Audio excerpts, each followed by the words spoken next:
오늘 설교의 제목은 무서워 마세요라는 제목으로 말씀을 전할 겁니다. 무서워 마세요라는 제목으로 말씀을 전합니다. 오늘 우리가 읽은 본문은 예수님의 탄생에 관한 이야기입니다. 아예 18절 처음 시작에 그렇죠. 예수 그리스도의 나심이 이러하대요. 예수님이 어떻게 나셨는지 우리에게 알려주겠답니다. 사람의 탄생에 대해서 설명하는 경우들이 있죠. 여러분들은 여러분들의 탄생 이야기가 어떠신가요? 여러분 자신의 탄생 이야기는 잘 몰라도 여기 부모님들 계신데 자녀들의 탄생 이야기는 여러분들이 아십니다. 우리 큰애가 어떻게 태어났는지 알죠. 얼마나 오래 진통을 했고 또 진통의 가운데 아이가 낳았을 때 온 가족이 얼마나 즐거워했고 또 어떤 아이는 그렇게 큰 진통도 없이 그냥 재치기 한 번에 태어난 것처럼 태어난 아이들도 있고, 아이들의 탄생 이야기를 사람들이 압니다. 모르지 않아요? 예수님의 나심도 2000년이 지난 우리는 잘 모르지만 적어도 예수님과 함께 있었던 그 사람들은 예수님의 탄생의 이야기, 어떻게 나셨는지에 대해서 알아요.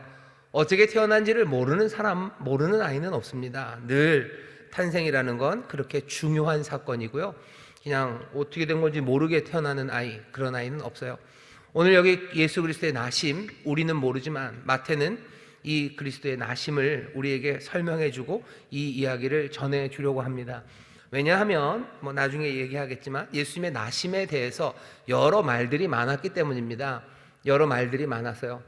조용히 조용히 뭐라 해야 되나요? 별일 없이 태어난 것처럼 지낼 수도 있었지만 사실은 온 유대가 그리고 꽤나 많은 사람들이 예수님의 나심에 대해서 이러쿵저러쿵 말들이 많았습니다.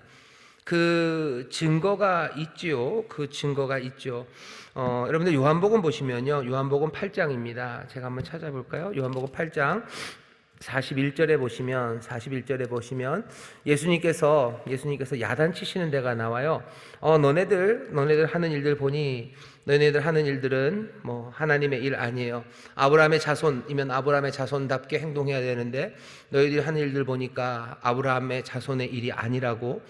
요한복음 8장 40절에서 예수님이 그렇게 얘기하십니다. 지금 하나님께 들은 진리를 너희에게 말한 사람인 나를 죽이려 하는도다. 아브라함은 이렇게 하지 아니하였으리라. 너희는 너희 아비의 행사를 하는도다. 아브라함의 자손이면 나한테 이렇게 하지 않을 거예요. 너희가 나를 죽이려고 한다고? 그러니 너희는 아브라함의 자손은 아니에요. 너희는 생명을 꺼트리는 어쩌면 악한 마귀의 자식이구나 라고 얘기를 합니다. 꼬맹이들 말로는 소위 말하는 예수님이 지금 패드립을 하신 거예요. 부모님 걸고 넘어가면은 아이들 굉장히 화냅니다. 그러니까 이 바리새인들도 화가 났어요. 이 사람들도 화가 났죠. 부모님을 걸고 넘어지다니. 그렇다면 우리도 네 부모에 대한 이야기를 하고야 말겠대요. 8장 41절을 보면 너희는 너희 아비의 행사를 하는도다. 사람들이 대답합니다. 우리가 음란한 데서 나지 아니하였고 아버지는 한 분뿐이시니 곧 하나님이시로다.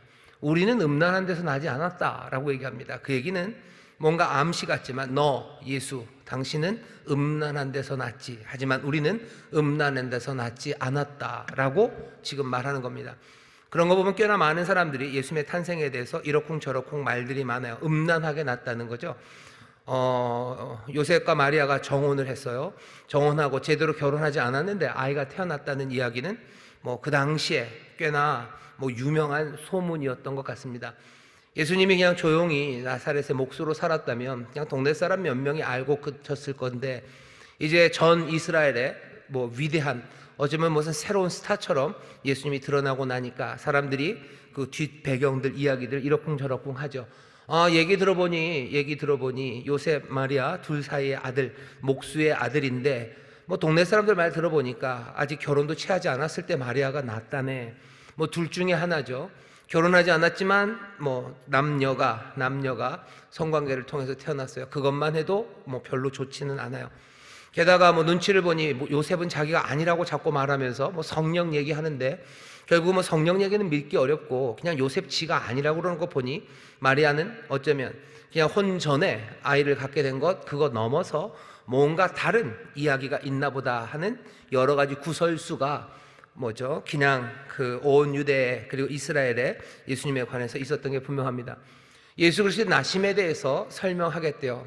어쩌면 그런 오해도 있고 뭔가 의문들 많지만 알려줘야 될 건 알려줘야 되죠. 그래서 오늘 마태가 예수 그리스도의 나심에 대해서 설명합니다. 예수님의 이 땅에서의 삶, 그리고 이 땅에서 하셨던 여러 가지 사역을 설명한 복음서가 네 가지가 있는데요. 마태, 마가, 누가, 요한 네 개입니다.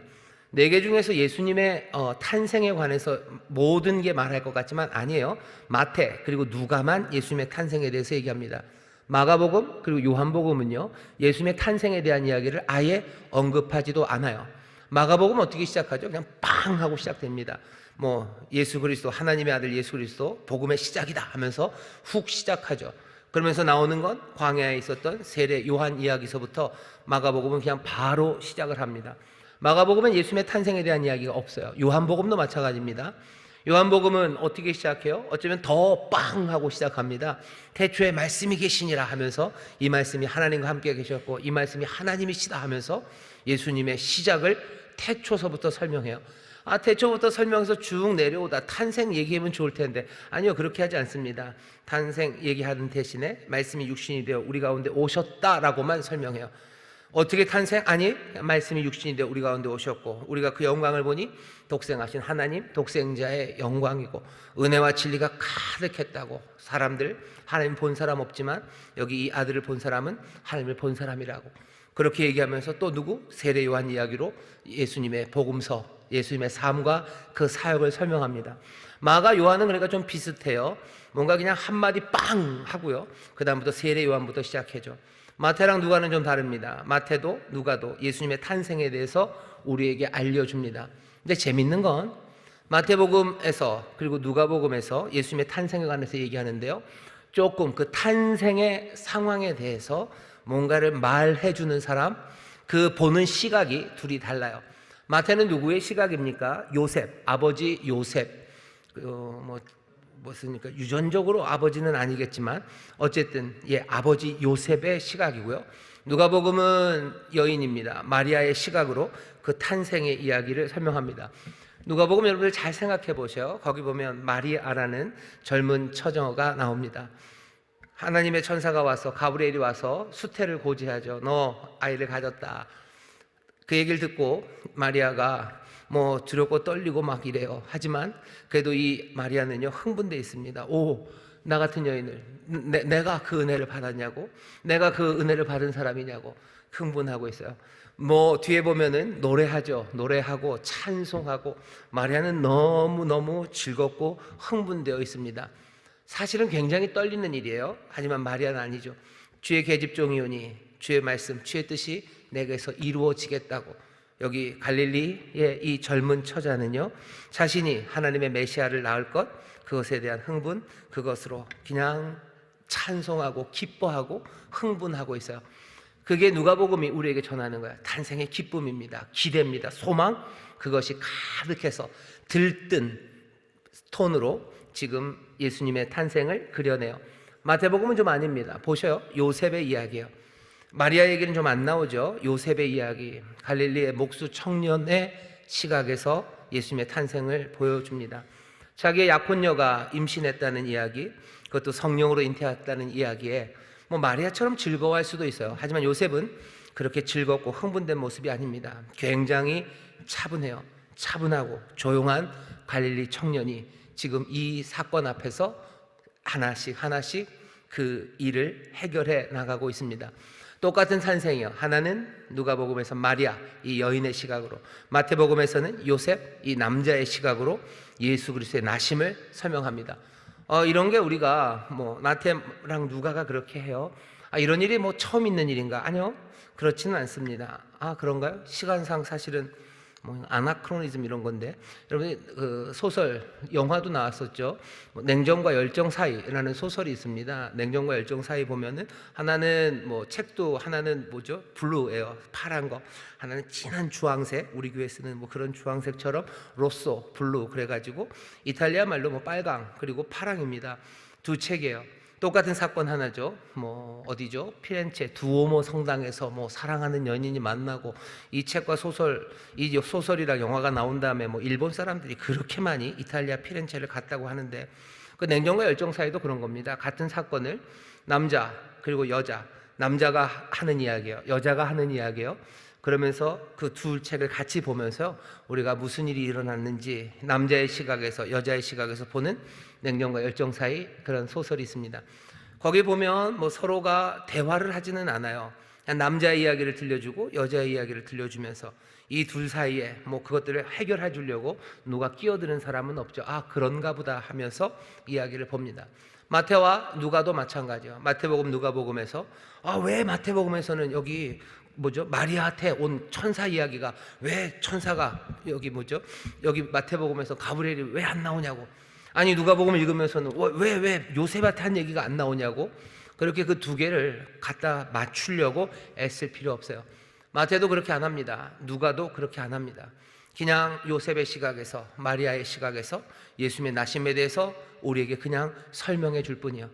하지만 이 두 이야기가 전혀 다른 시각에서 예수님의 나심을 이야기하지만 묘하게도요, 마태에서도 그리고 누가복음에서도 이 탄생을 맞이하는 그리고 그것들을 바라보는 요셉과 마리아에게 공통적인 건 하나 있습니다. 뭐냐 하면 마리아에게도 가브리엘 천사는 뭐라고 그래요? 무서워 말랍니다.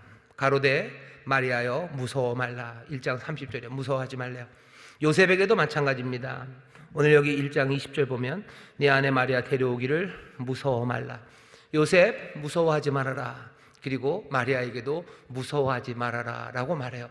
어쩌면 마태 마가를 함께 읽는 우리들은 마찬가지죠. 어쩌면 예수님의 탄생의 이 이야기를 대하면서 우리에게 전하는 어쩌면 메시지, 우리에게 전하는 말씀은 오늘 설교의 제목입니다. 무서워 말라고, 무서워하지 말아라, 무서워하지 마세요 라고 지금 우리에게 이 탄생의 이야기가 전하는 그 메시지가 들려옵니다. 이 말이 중요해요. 오늘 이 말씀을 읽으면서 여러분들, 천사들이 여러분들에게 전하는, 우리에게 전하는 무서워 말라는, 두려워하지 말라는 그 말씀을 마음에 새기시고 또 기쁨으로 이 말씀을 받으셔야 될 줄 믿습니다. 오늘 이 말씀은 굉장히 사실은 부담되고요, 부담됩니다. 왜 여기 있는 이 얘기를 이게 뭐지? 성령으로 잉태됐다는 거, 그것을 설명하기가 정말로 어려워요.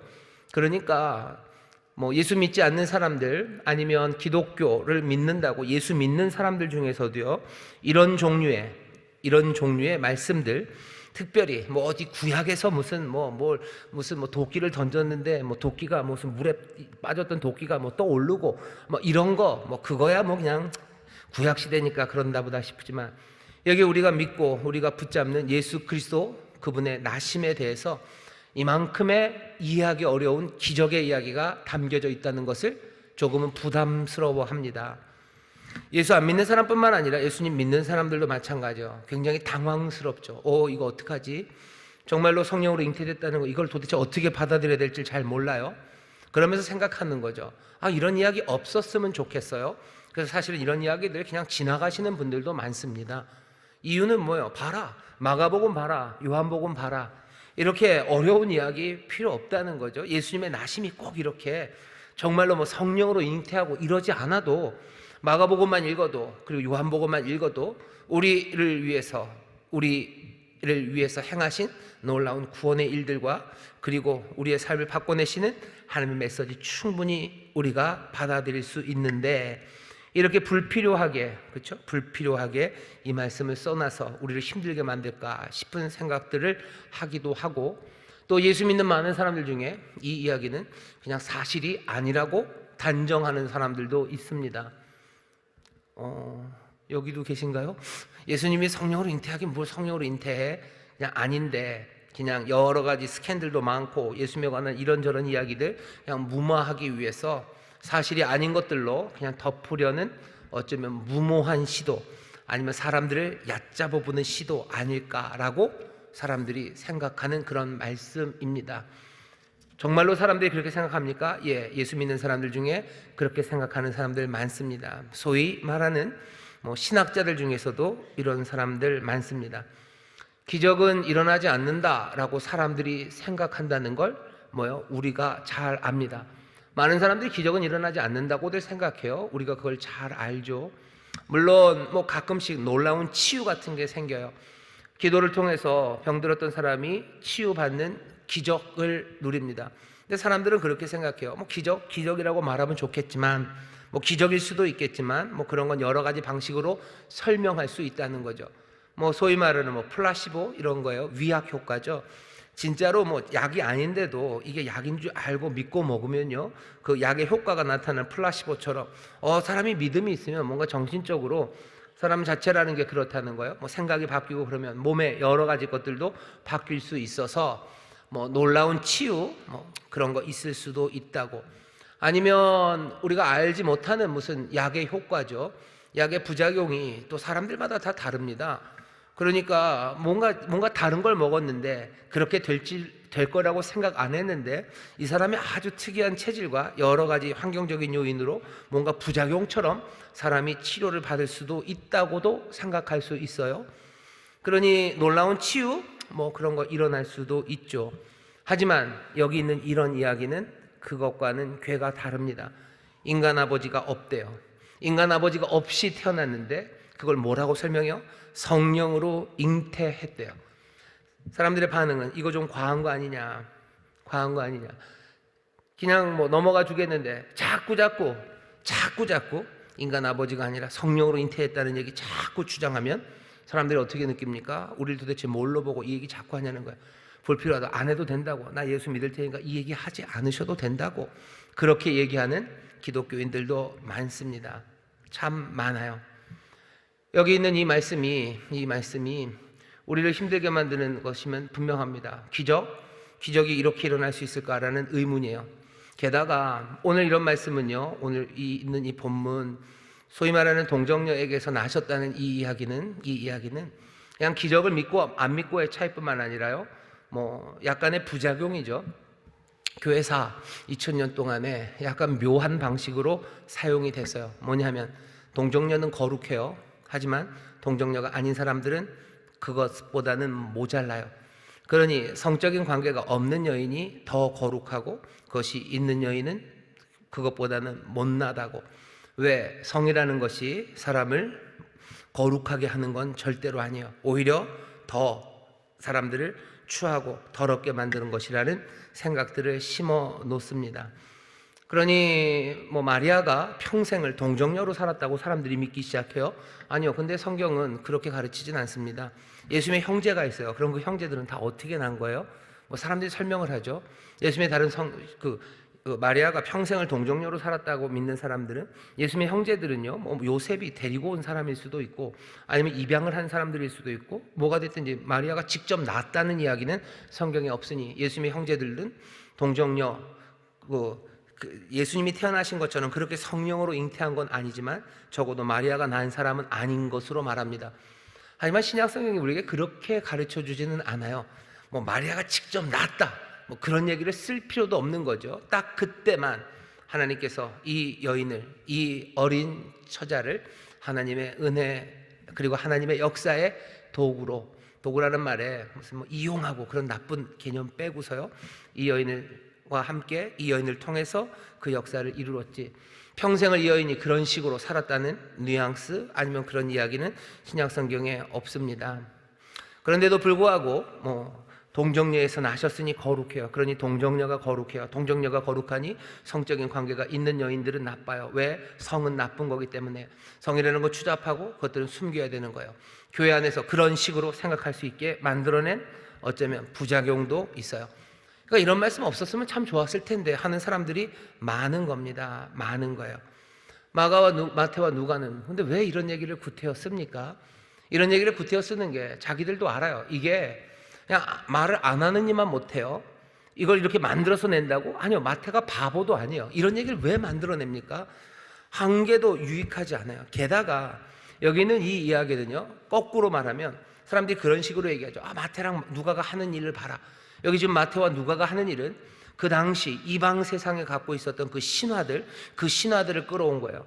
히브리 세상에서는 그런 것 없었는데 이방 종교들, 뭐 여러분들 그리스 신화 같은 데 보시면 많이 나옵니다. 뭐 제우스가 뭐 잠자고 있는 이쁜 여자를 건드려서 낳은 아들들이 뭐 한둘이 아니에요. 이름 외우기도 어려워요. 제우스만 그래요. 온갖 신들이 그냥 사람의 여자들과 함께 낳은 아이들, 그런 아이들 많습니다.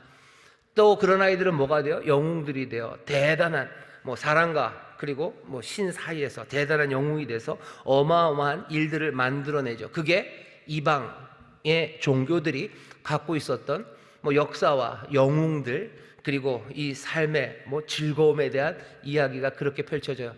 마태가 지금 유대인입니다. 그리고 유대인들에게 전하는 거예요. 이런 식의 이야기를 유대인들 좋아하지 않습니다. 이런 식의 이야기 들으면 바로 생각나는 거예요. 이건 뭔가 이방 종교적인 냄새예요. 이건 이방 종교에서나 그런 거지. 우리가 언제 하나님이 이런 식으로 역사하셨어요? 신이 뭘 건드려서. 아니, 그런 것 없습니다. 하나님은 얼마든지 연약하고 불쌍한 모세를 들어서요, 애굽을 뒤집어 낼 수 있으신 분이셔요.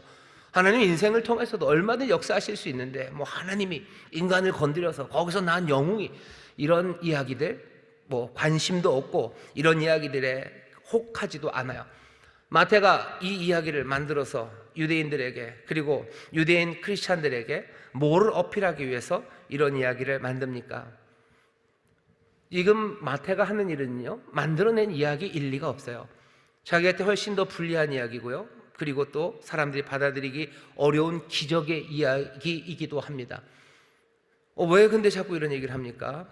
이런 이야기를 하면 사람들이 바로 나오는 반응이 아까 얘기한 요한복음처럼요, 성령으로 잉태했다면 핑계대는구나, 말도 안 되는 소리 하면서 뭔가를 가리려고 하는 거네, 말이야 뻔하고, 그리고 그 떳떳지 못한 방식으로 애를 낳겠군이라고 생각할 것, 사람들이 그럴 것 마태가 압니다. 여기에는 별 유익이 없어요. 별 유익이 없는데도, 그렇게 온갖 소문이 오히려 더 증폭될 것을 마태가 아는데도 왜 이 이야기를 기록합니까? 이유는 하나밖에 없을 것 같아요. 그냥 이것이 자기가 들은 예수 그리스도의 나심에 대한 이야기이기 때문에 그래요. 이 이야기 누가 해줬겠어요? 마리아가 해줬겠죠. 마리아가 했을 거고, 그리고 함께 했던 사람들이 그리스도의 나심에 대해서 이 말씀을 전하고 이 이야기를 전합니다. 마태는 이것을 사실로 받아요. 이 이야기가 전해진다고 해서 유익도 안 되고 이 이야기로 모든 문제가 해결될 것 아닌 것도 알지만 마태는 지금 이 이야기를 우리에게 전합니다. 이 이야기를 전해요. 왜 이 이야기를 전합니까? 도대체 무엇으로 우리는 이 이야기들을 받아들여야 합니까? 어떤 사람들은 그렇게 얘기해요. 여기 봐라. 이유를 알았대요. 23절에 보면 보라, 처녀가 잉태하여 아들을 낳을 것이요 그 이름은 임마누엘이라 하리라. 이사야서 7장 14절에 있는 이 말씀, 그거에 맞추려고, 처녀가 잉태하여 아들을 낳았다고 그거 맞추려고 이렇게 했다고. 아니, 그것도 말이 안 돼요. 태어날 그리스도 그리고 메시아에 관한 이야기 중에서 마태가 이 이야기를 쓰기 전까지 누구도 이사야서 7장 14절에 처녀가 잉태하여 아들을 낳을 바로 그 사람이 그리스도고 그 사람이 메시아라고 아무도 생각하지 않았어요. 이사야서 7장 14절에 있는 이 임마누엘이라는 얘기 그런 겁니다. 아하스라는 그 못된 왕이 하나님께서 아하스에게 그럼에도 불구하고 얘기해 주시는 거예요. 여러 가지 어려움이 있겠지만 그래서 정말로 많은 사람들이 어려움 가운데 소망이 없겠지만 하나님께서 너희들에게 소망을 주실 거다. 아이가 태어날 거다. 아이가 태어나는 것, 그거 하나님이 함께 하시는 하나님의 은혜다라는 걸 전하고 있지. 뭐 태어날 메시아는, 기름 부음 받을 그리스도는 처녀가 낳은 아이로 올 것이다. 그렇게 얘기한 적이 없어요. 그렇게 얘기한 적이 없고요, 그렇게 얘기한 사람도 아무도 없습니다. 오히려 거기에 짜맞추기 위해서 이 동정녀 탄생, 동정녀에서 나신 성령으로 잉태한 이야기를 만든 게 아니라 거꾸로죠. 마태가 그 이야기를 들은 거예요. 예수님 마리아에게서 육신의 아버지가 아니라 성령으로 잉태하여 아들을 낳은 아이 예수 그리스도의 나심이 그렇다는 것을 알고 나서, 그리고 나서 보는 거죠. 그리고 나서 깨닫기 시작하는 거예요. 이사야서에서 그런 말씀을 본 적이 있어요. 그러네. 임마누엘이시네. 전혀 다른 방식으로 이사야를 지금 다시 보게 된 거지. 이사야에 있는 예언을, 그리스도에 대한 예언을 짜맞추기 위해서 이분이 그리스도라는 걸 여기에 짜맞춰서 하나씩 스토리를 만들기 위해서 가져다 붙인 게 아닙니다. 결국은 뭐만 남습니까? 그냥 하나님이 행하신 일, 이것이 사실이라는 거 하나, 이것을 마태가 전해 들었고 교회가 전해 들었으니 예수 그리스도의 나심에 대해서 설명해야 되는 사람이 그냥 그 사실을 지금 전하고 있는 겁니다. 예수님이 그렇게 나셨어요. 사람들에게 여러 가지 문제를 발생시키는 이유는 뭡니까? 살아계신 하나님이 이렇게 행하실 수 있을까? 어떤 사람들은 그렇게 얘기해요. 하나님이 이렇게 행동하실 수 없다고. 왜? 기적은 일어나지 않기 때문에. 하나님의 능력에 대해서 그냥 부인하는 겁니다. 그런 건 없어요. 아니면 하나님이 그렇게 행하실 수 없어요 라는 능력에 관한 뿐 아니라 하나님의 의도죠. 하나님은 이런 식으로 일하지 않으셔요. 하나님께서 이렇게 세상의 질서에 직접 개입하셔서 뭔가를 하지 않으셔요. 왜 그렇게 얘기합니까? 만약에 하나님이 그렇게 인간의 여러 가지 역사에 직접 개입하셔서 역사하시는 거라면 대량 학살이 일어나고 온갖 참혹한 일이 일어나는데 왜 하나님은 직접 개입하셔서 역사하지 않느냐는 거죠. 여러 가지 설명들로 이런 일이 있을 수 없다고 얘기합니다. 하지만 마태는 마태는 분명히 마음에 믿는 거죠. 이런 일이 일어날 수 없어요? 예, 불가능하고 어렵고 사람으로는 할 수 없는 일이요. 하지만 마태는 고백하는 겁니다. 살아계신 하나님이 이렇게 행하실 수 있어요. 하나님이 이렇게 행하실 수 있어요. 그리고 마태는 그것을 믿습니다. 그리고 우리에게 이 이야기를 가져다 놓는 것은 우리도 하나님이 이렇게 행하심을 너희들도 믿고 받아들이기를 바라는 거예요. 어떻게 하셨는데요? 여기 있는 이 일이 처음이 아닙니다. 그냥 아무 일도 없었는데 육신의 아버지가 아니라 성령으로 말미암아 잉태된 사건 하나, 그 하나가 딸룽 여기 있는 게 아니에요. 이 앞에 있는 족보에서도 그렇고 이 족보가 말하는 이스라엘의 역사에서도 하나님은 어떻게 하셔요? 사람이 이해하기 어려운 그 놀라운 일들을 이 땅에 하나님의 백성의 역사 가운데서 하나님이 행하셔요. 어쩌면 사람들이 깜짝 놀랄 만한, 이해할 수 없는 그 일들이 오늘 여기 처음 일어난 게 아니라는 걸 마태는 압니다. 이스라엘의 역사 가운데 하나님이 들어오셔요. 이스라엘 역사 가운데 들어오셔서 있는 둥 없는 둥 그냥 그렇게 아니요, 늘 놀랍고 그리고 사람들이 상상할 수 없는 방식으로 하나님이 역사하셨어요. 늘 그렇게 하셨어요. 그러니 마태는 믿습니다. 살아계신 하나님, 여기 이 놀랍고 이해하기 어려운 이 방식으로 하나님 역사하실 수 있어요. 뿐만 아닙니다. 여기 있는 이 탄생의 사건은 딸룽 이렇게만 있는 게 아니고 앞에도 하나님이 그렇게 역사하셨어요. 그 뒤에도 이렇게 태어난 예수 그리스도가 그 다음에 행하시는 일들을 보세요. 행하시는 일들은 기이합니다. 이 땅의 모든 인류를 죄에서 건져내시고 그리고 하나님의 나라, 그 나라로 인도하시는 놀라운 역사를 사람들은 생각하고 상상할 수도 없는 그 이상한 일들을 예수 그리스도가 이루어내셨어요. 그러니 여기 동정녀 탄생이라 이 사건 하나가 있을 수 있나 없나의 문제는 아니에요. 왜? 그 전에 그 뒤에 하나님은 늘 그렇게 역사해 오셨어요. 오늘 여기 있는 이 동정녀 탄생의 사건, 성령으로 잉태했다는 사건 하나를 놓고 이게 무슨 기적이, 이런 일이 있을 수 없나, 있을 수 있냐 얘기는 시간 낭비예요. 왜? 이것 하나만이 아니기 때문입니다. 이스라엘의 모든 역사가 그래요. 아니, 어쩌면 하나님께서 태초에 천지를 창조하셨던 그때서부터 하나님이 이 땅에, 그리고 이 혼돈과 어둠, 그리고 이 모든 슬픔의 깊은 세상에서 하나님은 놀랍게 역사하셨어요.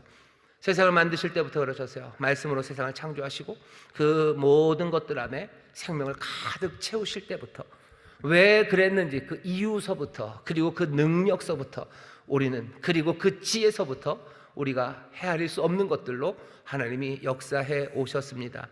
그러니 오늘 여기 있는 이 탄생의 이야기를 가지고 이게 기네 아니네, 이걸 왜 써놨네 라고 이야기하는 건 좀 어리석어요. 이 이야기는 연속선상에 있습니다. 그냥 딸롱 요 기적의 이야기가 하나 통통 튀어 있는 게 아니에요.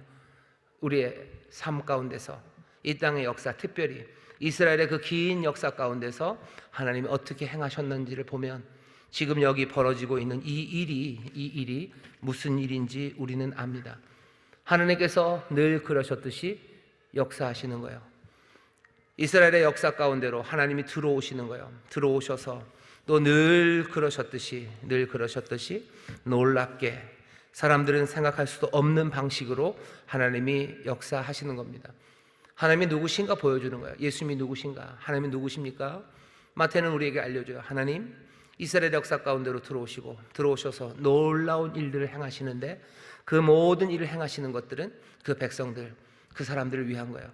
말도 안 되게 못나고 말도 안 되게 하나님에게서 멀어져, 그래서 어쩌면 버림받아 마땅한 이들을 하나님은 늘 그렇게 오셔서 놀라운 방식으로 이들의 구원을 위해서 일하셨어요. 그 역사 가운데 지금 여기 이 아이가 태어난 일, 그 일도 지금 여기 있는 겁니다. 그리스도의 나심이 이러해요. 어떻다는 거예요? 기적이라는 거예요? 그냥 이건 특별한 기적이다 라는 말하는 거예요? 이렇습니다. 어떤데요? 하나님이 늘 하시던 대로, 하나님이 사랑으로 하신 거, 하나님이 지혜와 능력으로 하시던 그대로 하나님은 지금 여기서 또 그 일을 하신다는 거죠. 그 일을 또 하십니다. 또 하시는 것만은 아니에요. 더 놀랍게 하셔요. 마태는 그것들을 우리에게 좀 보여주려고 합니다. 뭘 통해서? 이름을 통해서요. 예수님이 누구신지 이름으로 보여줘요. 왜? 히브리 사람들, 이스라엘은 늘 그 이름이 중요하기 때문입니다. 이름을 뭐라고 하랍니까? 예수예요. 태어난 분의 이름은 예수입니다. 예수라는 이름은 여러분들도 이제는 아시지만 그렇게 뭐 특별한 이름이 아닙니다. 이 당시에 아주 흔한 남자 이름이에요. 아주 흔한 남자 아이의 이름이 예수입니다. 그래요? 그러면 별거 특별할 거 아니다. 아니요, 가만히 생각해보면 꽤 특별해요. 왜냐하면 예수라는 이름은 히브리 말로는 여호수아예요. 여호수아라는 이름이 예수와 똑같은 그 히브리 단어입니다. 여호수아, 예수예요. 여호수아가 누구죠? 모세 다음의 사람입니다. 예수, 나중에 보면 나올 거예요. 산상수훈 보시면 너희가 모세가 가르친 건 이렇게 가르쳤지만 난 너희에게 말한다 하며 모세를 넘어선 무엇을 이야기하셔. 나는 율법, 그 율법을 폐하러 온 게 아니에요. 그것들을 완성시키러 오셨대요. 모세 그 다음의 이야기를 여기 예수님이 하십니다. 율법, 그것의 총아처럼 하나님의 의로 단단히 서셨지만 그것을 넘어서는, 율법으로 만들 수 없는 것, 그것을 만들어서 우리에게 주시는 분이 예수님이셔요. 예수, 여호수아입니다. 모세 넘어서의 사람이에요. 이집트 그 애굽에서 노예였던 사람들을 모세는 건져냈어요. 하지만 예수는 그건 넘어섭니다. 이집트 애굽에서의 해방만이 아니에요. 죄에서 우리를 건져냅니다. 바벨론 포로에서 우리를 건져낼 뿐만 아니라 우리의 마음과 우리의 삶에 유배된 우리들을 하나씩 하나씩 그 유배로부터 자유케 하시고 우리를 구원하시는 그 예수님이셔요. 우리가 알려주는 겁니다. 그 이름은 예수다, 예수다. 예수라는 이름, 흔한 이름이지만 모세 다음의 이름 여호수아라는 이름이에요. 모세 율법 그거 넘어서, 모세가 만들어 주었던 그 자유와 해방 그거 넘어서 더 크고 놀라운 것을 주실 리가 오셔서요. 그렇게 이 민족을, 이 백성을 구원할 거예요. 예수 그 이름 말고 다른 이름 하나를 더 설명합니다. 임마누엘이죠. 이사야서 7장 14절에 있었던 바로 그 임마누엘입니다. 임마누엘은 예수와는 좀 달라요. 예수라는 이름은 굉장히 흔합니다. 하지만 임마누엘이라는 이름을 가진 사람은 없어요. 왜? 이 이름 자체가 너무 커요. 이 이름은 누구에게도 주어지지 않았습니다. 하나님이 우리와 함께 하신다, 뭐 이런 이름이 너무 거대하죠. 아이에게 이런 이름을 지어주든지 아니면 자기가 이런 이름을 갖는 사람들 상상하기 어렵습니다. 그래서 예수는 흔한 이름이지만 임마누엘은 흔한 이름 아니에요. 하나님이 너희와 함께 하신다라고 선포하는 놀라운 약속의 이름이 이 태어난 아이, 이 태어난 예수의 이름이라고 얘기합니다. 마태복음 제일 끝에 28장 20절에 보면 예수님께서 뭐라 하죠? 세상 끝날까지 내가 너희와 함께 하겠대요. 내가 임마누엘이 되겠다고 하시며 마태복음이 끝납니다. 처음에 시작은 임마누엘로 시작해요. 그리고 임마누엘로 끝나요. 예수 그리스도의 나심은 그렇습니다. 우리와 함께 하시는 하나님, 함께 하시는 그분이 나셨어요. 예수, 모세 넘어 우리를 자유케 하시고 이 백성을 구원하시리가 우리 가운데 나셨어요. 이름을 통해서 마태가 우리에게 전하려고 하는 바는 뭡니까? 그리스도의 나심이 뭡니까? 예수의 나심이 이렇다, 예수 그리스도의 나심이 이렇다 하면서 보여주는 것, 이런 거죠. 하나님 멀리 계시지 않다.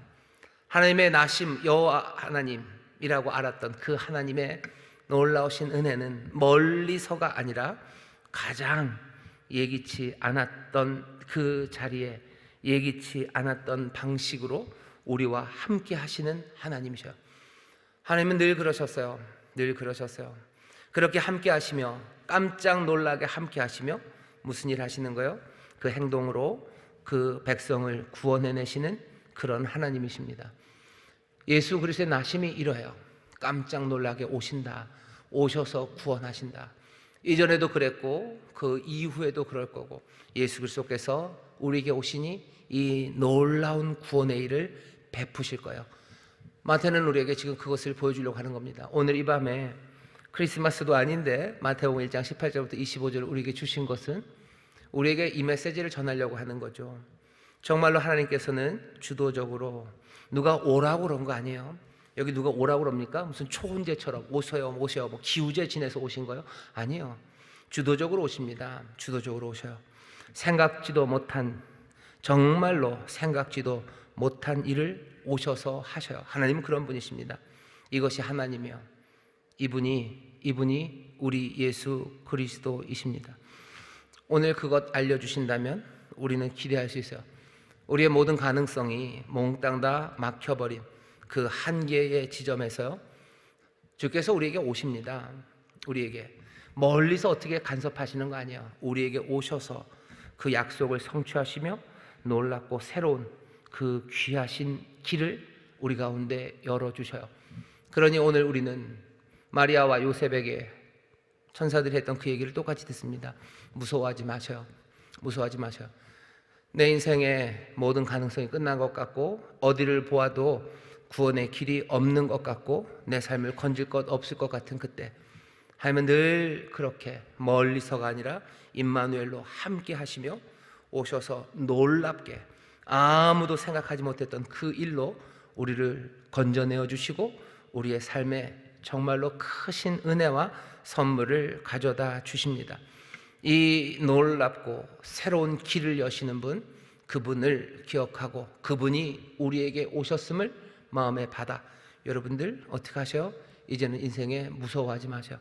두려워하지 마셔요. 겁내하지 마셔요. 하면 늘 그렇게 역사하셨고 또 우리 가운데 그렇게 오십니다. 이분은 예수, 이분은 임마누엘이요, 오시는 하나님, 우리를 구원하시는 더 놀라운 구원, 모세 넘어 그 백성들을 구원해내시는 그 놀라우신 그리스도가 우리와 함께 하시니 여러분들 오늘도 무서워하지 마시고 내일도 무서워하지 마시고 인생의 어떤 어둠과 그리고 난관과 막다른 길에서도 여러분들 두려워하시고 무서워하지 마십시오.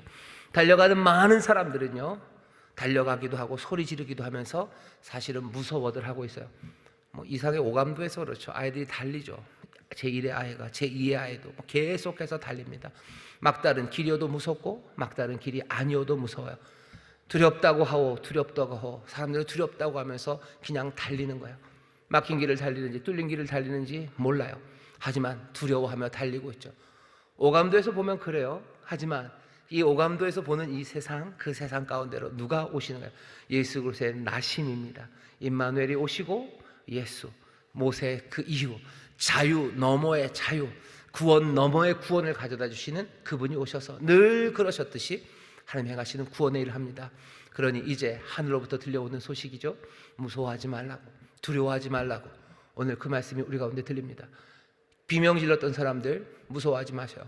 한탄하고 탄식하며 소망을 잃어버렸다고 그래서 인생의 쓴맛에 얼굴 찌푸린 사람들 무서워하지 마셔요. 그리스도의 나심입니다. 임마누엘이 예수가 우리와 함께 하셔. 늘 그러셨던 분이 오늘도 우리 가운데 오셔서 길을 여시니 무서워 마시고 기쁨으로 영접하시고 새 소망으로 일어서시기를 주의 이름으로 축원합니다. 주의 이름으로 축원합니다. 기도하겠습니다. 하나님 감사합니다. 오늘 이 밤 예수 그리스도의 나심에 대하여 봅니다. 세상에 없었던 깜짝 놀랄 일들도 사람들을 뭔가 혼돈에 빠뜨리기 위한 것 아닙니다. 무서워 말라 하시며 이 사실을 우리에게 알리시니 다시 한번 정말로 먼데 아니라 가까이 오셔서 그 백성을 구원하시되 더 놀라운 방법으로 또 우리의 상상 넘어 약속을 성취하시는 그 귀하신 하나님, 늘 그 백성에게 행하셨던 그 주님의 방식을 우리가 마음에 받아 정말로 가능성의 끝에 아버지 하나님 정말로 두렵다고 외치며 비명 지르던 사람들 다시 한번 이 오셔서 약속을 성취하시며 놀랍고 새로운 길을 여시는 주님 앞에 다시 한번 두려움과 염려 다 내려놓고 주를 향한 감사와 찬송과 기쁨과 소망으로 일어서는 복된 시간 되게 하여 주시옵소서. 오늘 임마누엘 세상 끝날까지 함께 하신다는 그분, 약속하신 말씀 그대로 그 약속을 우리 가운데 성취하시는 줄 믿사오니 오늘 임마누엘과 함께 예수 그 구원을 누리는 하나님의 자녀들 되게 하여 주시옵소서. 감사드리며 예수님 이름으로 기도하옵나이다. 아멘.